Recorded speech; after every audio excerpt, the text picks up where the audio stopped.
Terminologi hadis Nabi. Pentingnya hadis sebagai sumber hukum kedua. Hadis Nabi adalah sumber hukum Islam kedua setelah Al-Quran. Kedudukannya sangat penting karena berfungsi sebagai penjelas, perinci, dan penegas ajaran-ajaran dalam Al-Quran. Memahami terminologi hadis dari segi bahasa, istilah, dan klasifikasi adalah fundamental untuk memahami keaslian dan validitas ajaran Islam itu sendiri.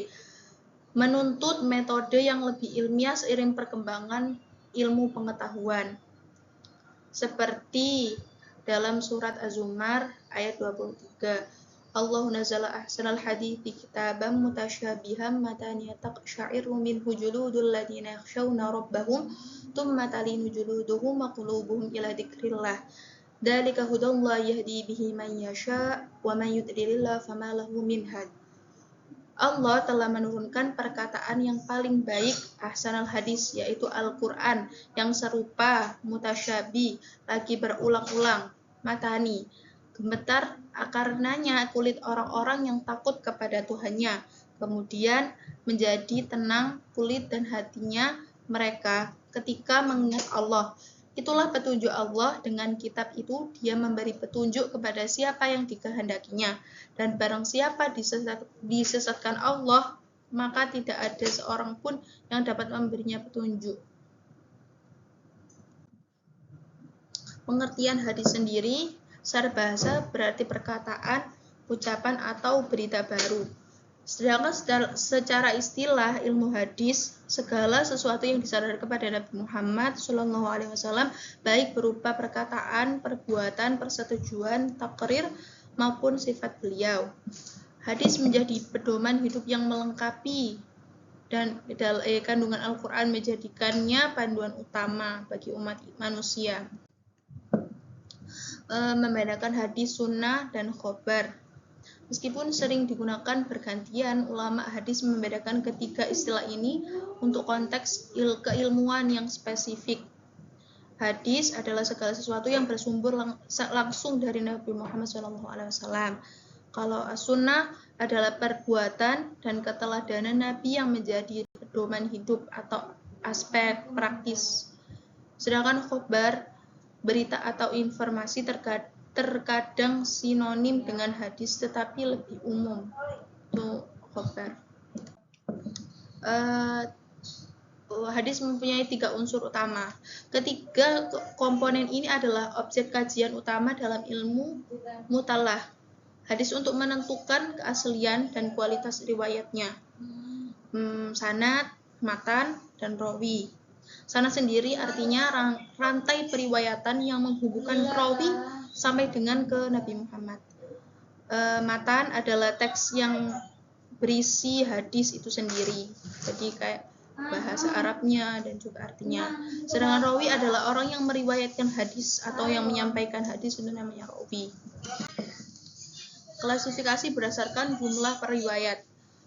Klasifikasi ini membantu ulama menentukan tingkat keyakinan terhadap suatu riwayat berdasarkan seberapa banyak jalur periwayatnya. Seperti hadis mutawatir, hadis ahad. Hadis mutawatir adalah diriwayatkan oleh banyak orang. Pada setiap tingkatan sanad, mustahil mereka bersepakat dalam kebohongan. Jadi ya benar-benar hadis yang sahih, menghasilkan keyakinan yang mutlak. Hadis ahad adalah diriwayatkan oleh sedikit orang, terbagi lagi menjadi gharib, aziz, dan masyhur. Membutuhkan penelitian lebih lanjut untuk hadis ahad ini sendiri. Klasifikasi berdasarkan kualitas. Kualitas hadis dinilai dari keadilan, kekuatan hafalan perawi, dan kesinambungan sanadnya. Penilaian ini krusial agar tidak salah dalam menjadikan hadis sebagai dasar hukum. Sahihnya, hasannya, dhaifnya, sanad bersambung, perawi adil, dan kuat hafalannya.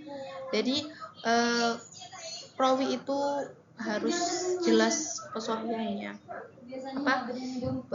Perawinya harus jelas, harus kuat hafalannya. Hasan, sanad bersambung dan perawi adil tetapi hafalannya sedikit lebih lemah dari sahih. Dhaif terdapat cacat pada sanad atau perawinya. Jadi hadis-hadis dhaif itu biasanya hadisnya belum dipakai. Fungsi hadis dalam kehidupan umat Islam. Hadis bukan hanya sumber hukum, tetapi juga pedoman, etika, dan spiritual yang komprehensif. Sebagai penjelas Al-Quran, bayan tafsir, merinci ayat-ayat yang bersifat umum, dan menjelaskan cara pelaksanaan ibadah. Hadis juga sebagai sumber hukum kedua, menetapkan hukum-hukum yang tidak disebutkan secara eksplisit dalam Al-Quran. Dan ketiga, pedoman moral dan akhlak, memberikan contoh praktis tentang etika dan perilaku sehari-hari, yang seperti contohnya tauladan kita yaitu Nabi Muhammad SAW. Jadi kesimpulannya adalah hadis merupakan sumber hukum Islam kedua setelah Al-Quran. Pemahaman terhadap terminologi, unsur, dan klasifikasinya sangatlah penting untuk menjaga kemurnian ajaran Islam dan menjadikannya pedoman hidup yang valid. Seperti itu. Wassalamualaikum warahmatullahi wabarakatuh. Mereng, Cak.